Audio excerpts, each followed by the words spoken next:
Alhamdulillahi ahlil hamdi wa thana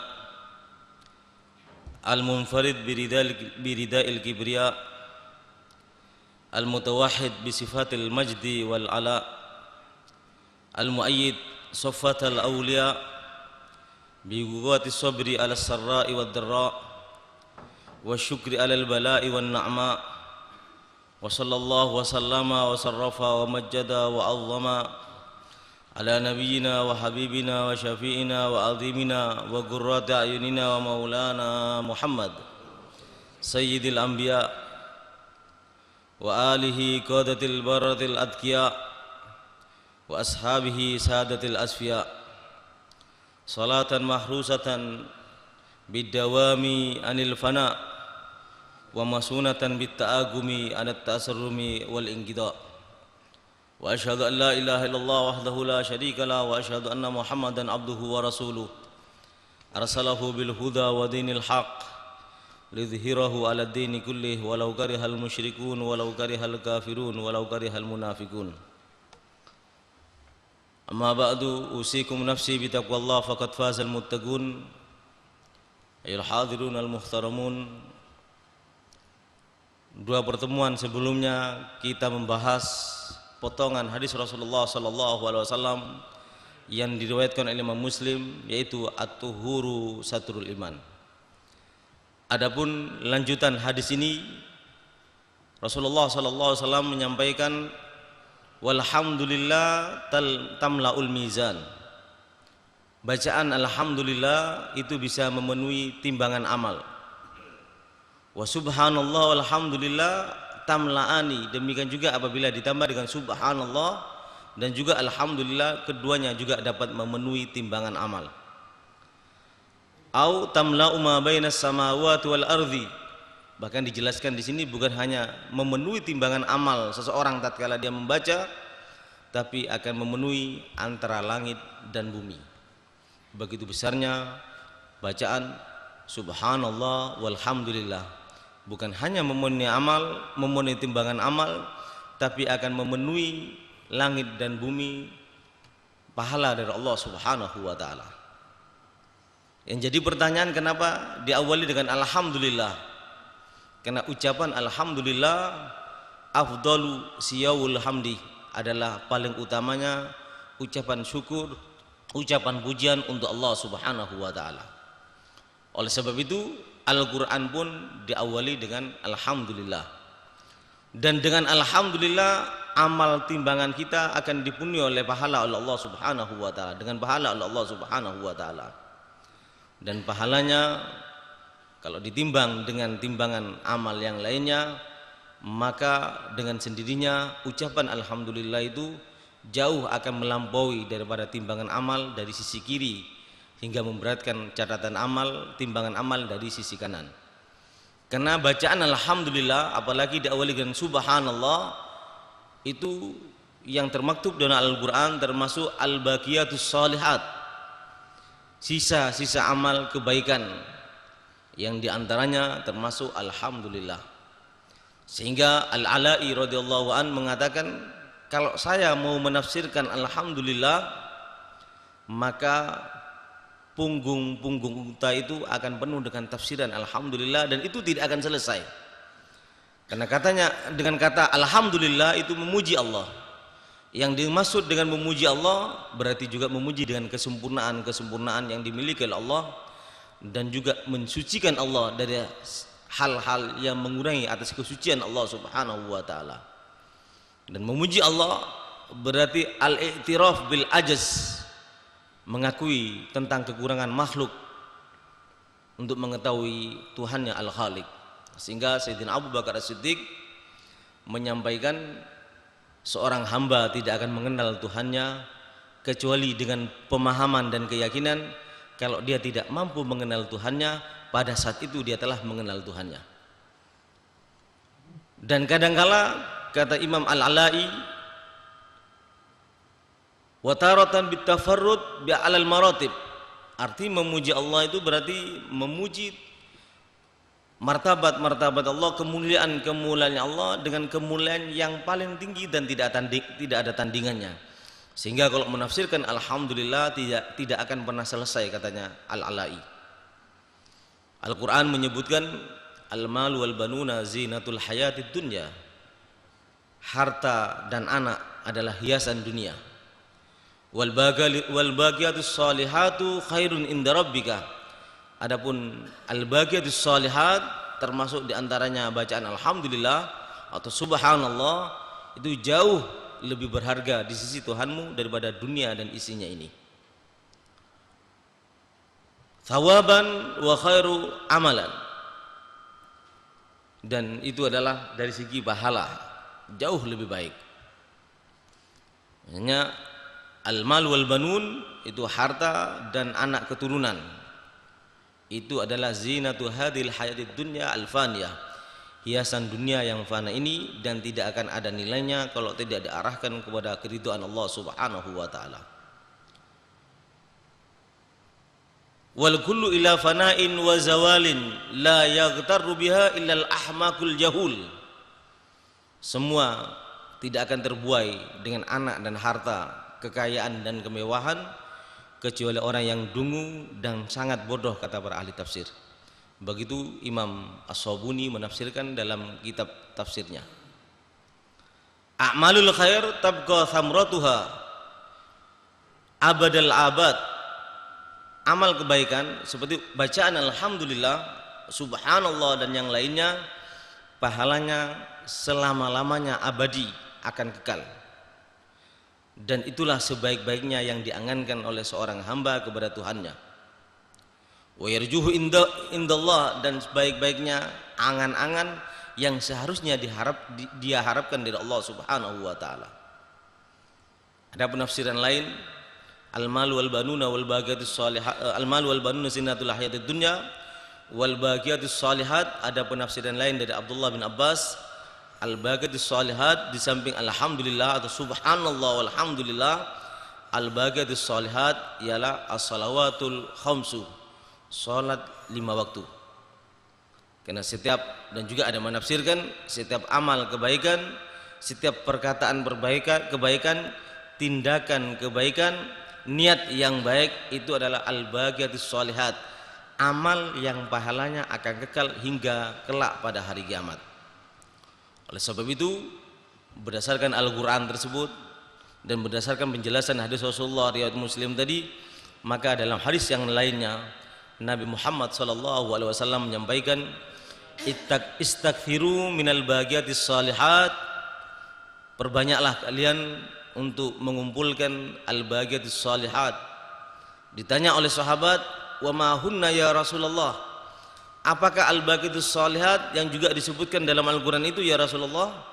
Yaitu at-takbir, wat-tahlil, wat-tasbih, walhamdulillah, wala haula wala quwata illa billah.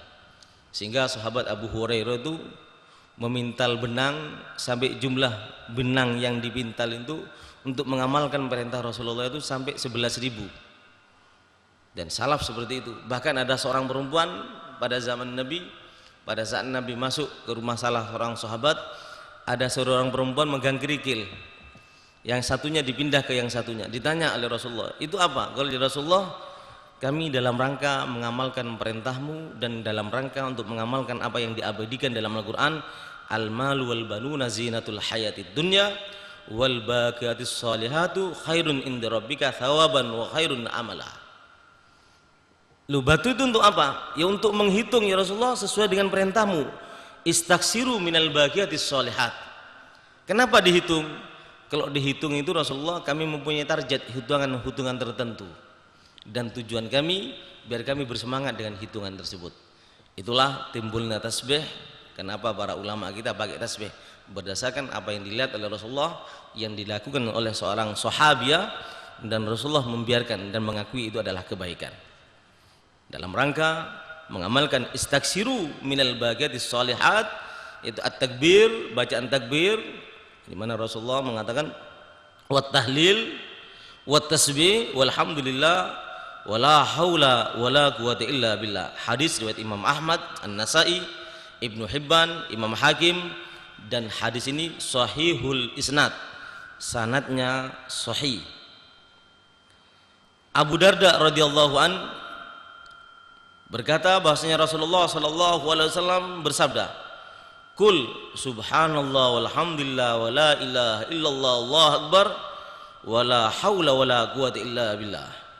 Jadi alladzina amanu wa tatma'innu qulubuhum bi dzikrillah ala bi dzikrillahi tatma'innul qulub.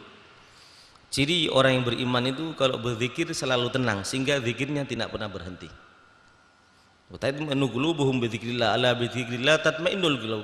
Hati mereka akan menjadi tenang. Dan juga disebutkan dalam Al-Qur'an yang dikatakan ulil albab, yang dikatakan orang itu punya akal sempurna, pikiran yang sempurna, iman yang sempurna, yadkurunallaha qiyaman wa qu'udan wa ala junubihim. Mau duduk, mau berdiri, mau berbaring, dalam keadaan bagaimanapun mereka selalu membaca anjuran-anjuran Nabi Muhammad ini. Seperti jaddidu imanakum biqauli la ilaha illallah. Selalu perbaharuilah iman kalian dengan ucapan la ilaha illallah. Dan banyak anjuran-anjuran Rasulullah sallallahu alaihi wasallam yang lainnya. Bahkan dengan tegas Rasulullah mengatakan fa innahunna albaqiyatus shalihat. Itulah amal-amal soleh yang abadi pahalanya, yang akan memberatkan timbangan amal kita kelak pada hari kiamat. Wa hunna yahtudnal khataya kama tahuttu syajarah warakaha. Bacaan-bacaan terutama yang terakhir ini subhanallah alhamdulillah wa la ilaha illallah Allahu akbar wa la haula wa la quwata illa billahil aliyil azim, makin banyak kita baca makin berguguran dosa kita. Makin banyak kita baca makin berguguran dosa kita, sebagaimana pohon bisa menggugurkan daun-daunnya yang telah kering. Begitu kata baginda Nabi Muhammad sallallahu alaihi wasallam, wa hunna min kunuzil jannah, dan semuanya itu adalah termasuk simpanan harta simpanan di surga. Jadi bisa jadi insya Allah semua orang yang beriman itu adalah masuk surga. Tapi ada yang surganya pas-pasan, ada yang surganya itu penuh perabotannya seperti di kehidupan di dunia ini. Ada yang punya mobil, ada yang lengkaplah perabotan rumahnya. Tapi bagi mereka yang tidak pernah berzikir, tidak pernah bertahmid, tidak pernah bertakbir, tidak pernah mengingat Allah dengan zikirnya, dengan lidahnya, walaupun masuk surga bisa jadi perabotan di surga itu kurang nanti. Karena Rasulullah mengatakan min kunuzil jannah. Begitu hadis riwayat At-Tabrani, dan dikatakan warijaluhu thiqat. Rasul sallallahu alaihi wasallam juga menyampaikan yang cukup mengagumkan apa yang dikatakan Nabi Muhammad, man qala la haula wala quwwata illa billah kana dawaan min tis'a wa tis'ina da'an aisaruha alham.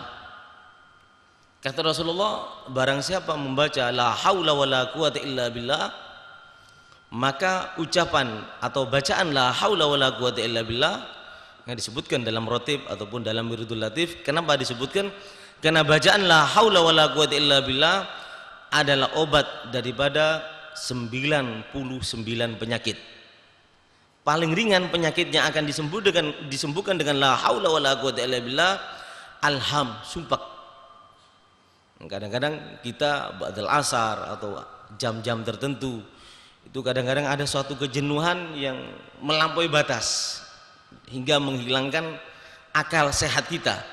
Supaya kita tidak terhinggapi penyakit seperti itu, memperbanyaknya membaca la haula wala quwwata illa billah.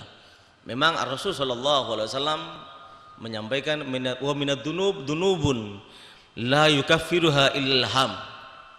Ada beberapa dosa yang kita lakukan tidak akan diampunkan oleh Allah kecuali Allah mengasih sumpah kepada kita. Tapi sebelum kita diberi sumpah sehingga kita bisa lepas kontrol, supaya menghilangkan itu, bacalah la haula wala quwata illa billah, dosa kita diampunkan, sumpah yang akan menimpa kita tidak akan pernah hinggap kepada diri kita. An-Nabi SAW juga menyampaikan, man qala la haula wala quwata illa billah wala manja minallah illa ilaih.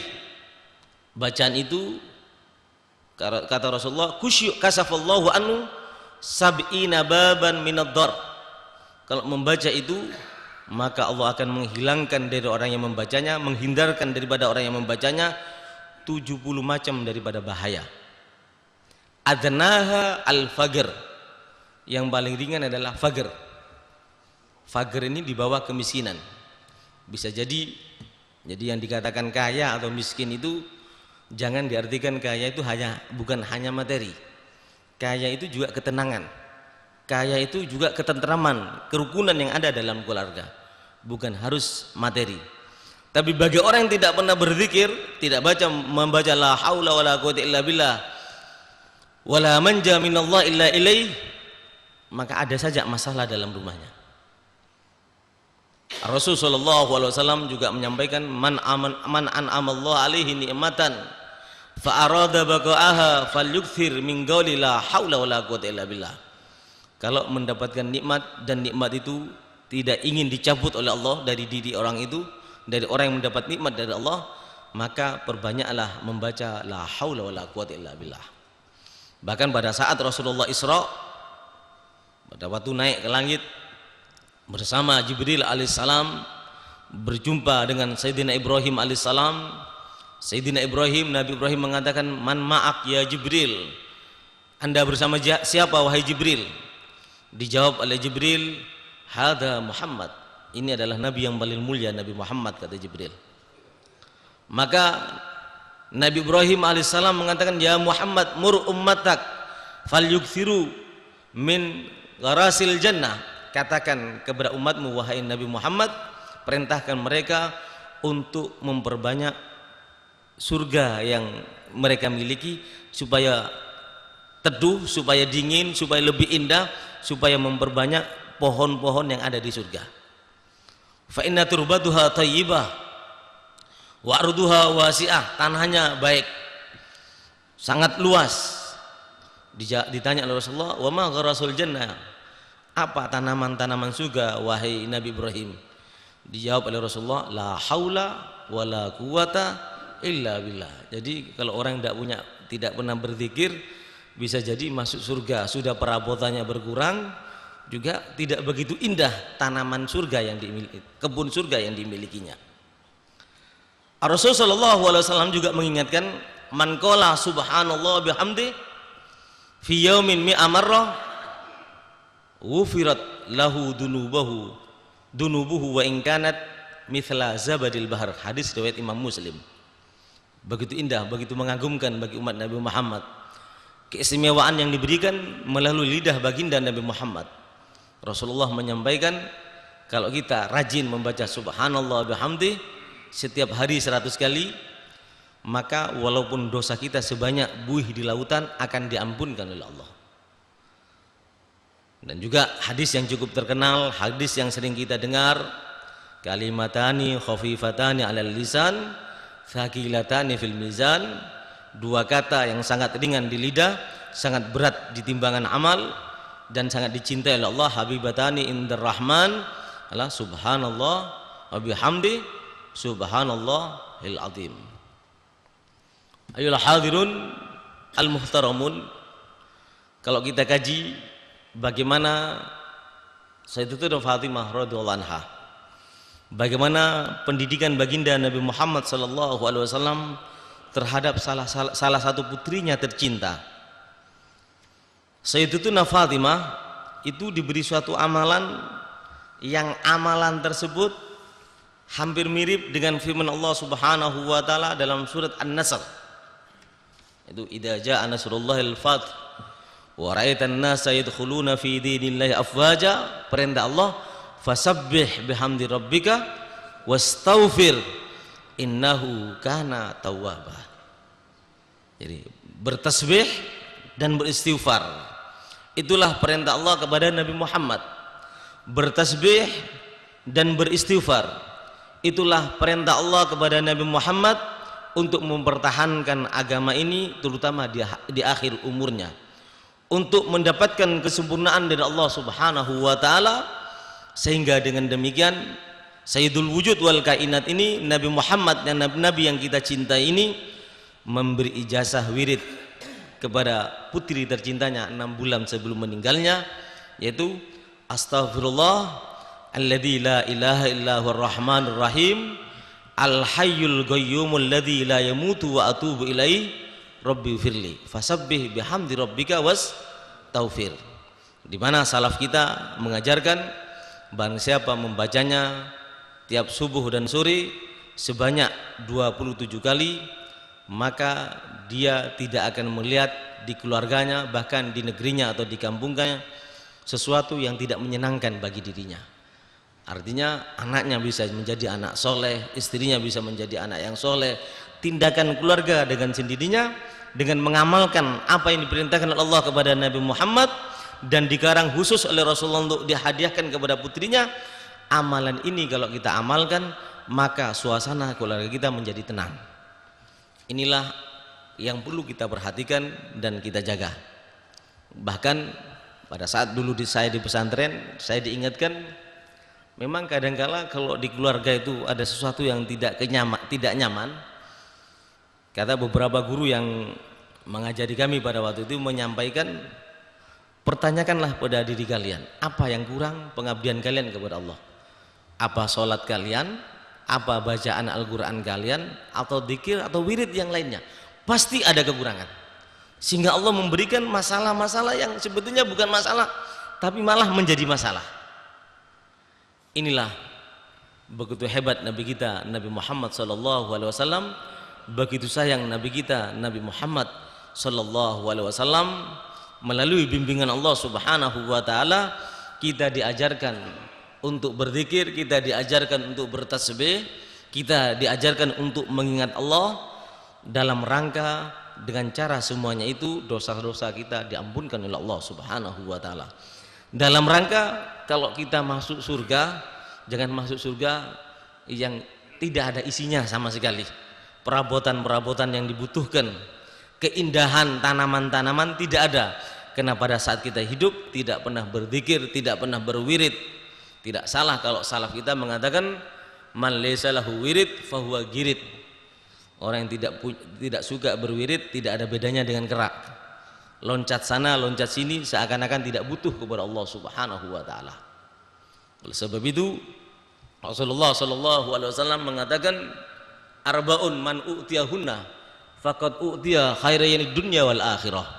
4 perkara apabila Allah menghadiahkan kepada seorang hamba, dengan 4 perkara ini berarti hamba ini mendapatkan yang terbaik tatkala dia hidup di dunia, dan mendapatkan yang terbaik tatkala dia meninggalkan dunia yang fana ini.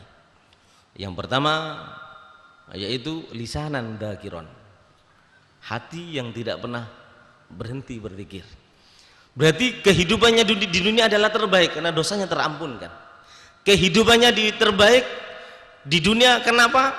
Karena tatkala masuk surga, perabotan dan surganya begitu indah, istananya begitu indah, sudah terlengkapi dengan pernak-pernik yang seharusnya ada di surganya.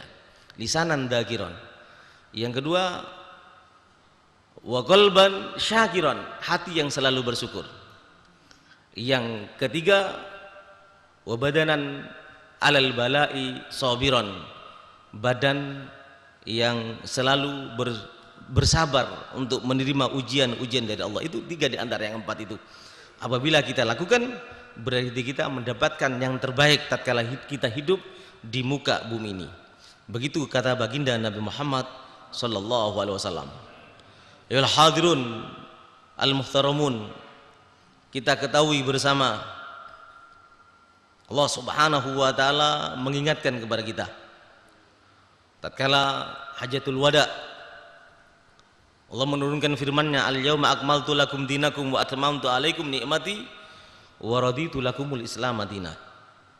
Pada hari ini kata Allah, aku telah menyempurnakan agamamu dan telah menyempurnakan nikmat yang aku berikan kepada kalian, dan aku, kata Allah, telah rela menjadikan Islam sebagai agama.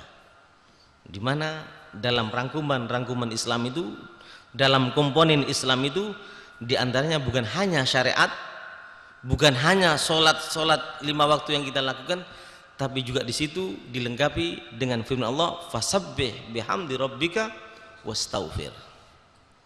Ayol hadirun al-muhtaramun, Rasulullah sallallahu alaihi wasallam dikatakan oleh orang-orang Yahudi.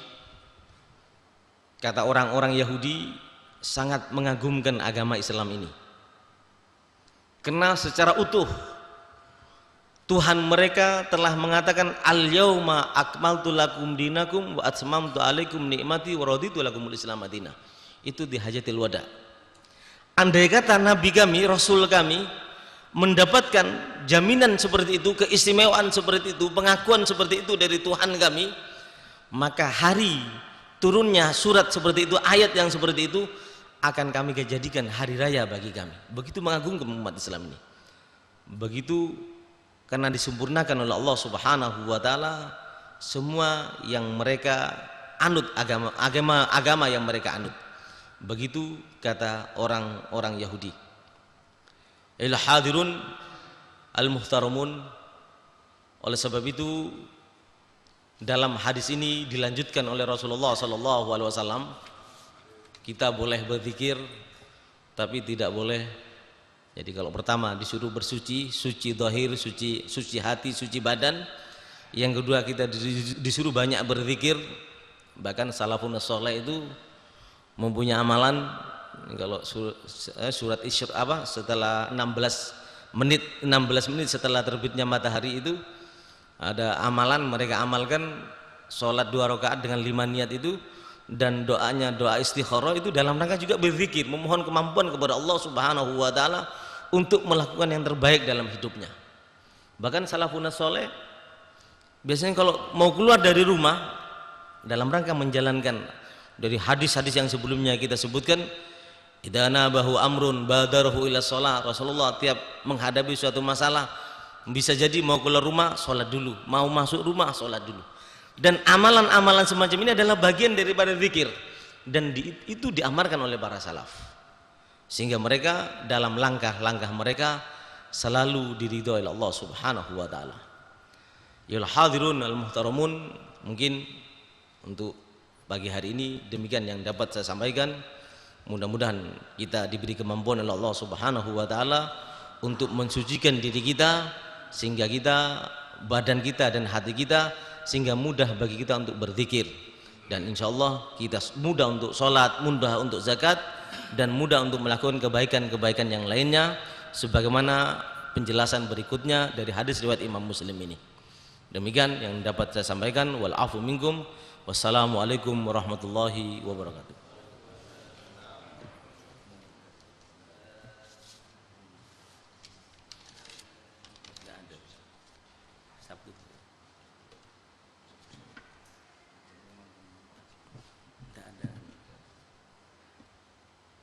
Besok hari Sabtu insyaallah Habib Mustafa Ali Drus malam Sabtu pagi Habib Mustafa Ali Drus.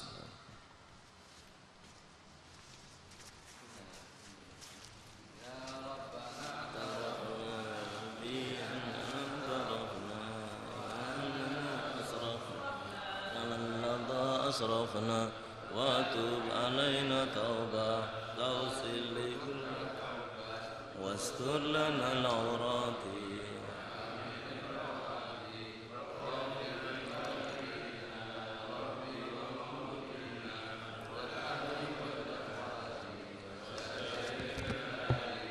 وكل ذي محبة أو جيرة أو صحبة والمسلمين أجمعين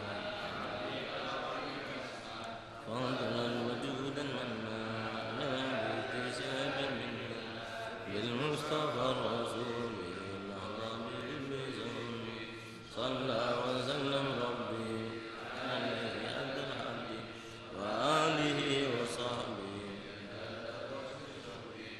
الحمد للإله في البدء والتناهي ربنا انفعنا بما علمتنا ربي علمنا الذي ينفعنا وفق أهلنا وقربات لنا في ديننا خذ أنثى وذكاء ربي وفقنا وفقهم لما ترتدي قولا وفعلا كرما وارزق الكل حلالا دائما وأخلاق يا علماء نهضى بالخير نفاق الشر ربنا أصلح لنا كل السرور بالرضا منك العيون واقض عنا ربنا كل الديون قبل أن تأتينا رسل المنون واغفر واستر أنت أكرم من ستر وصلاة الله تعالى المصطفى من إلى الحق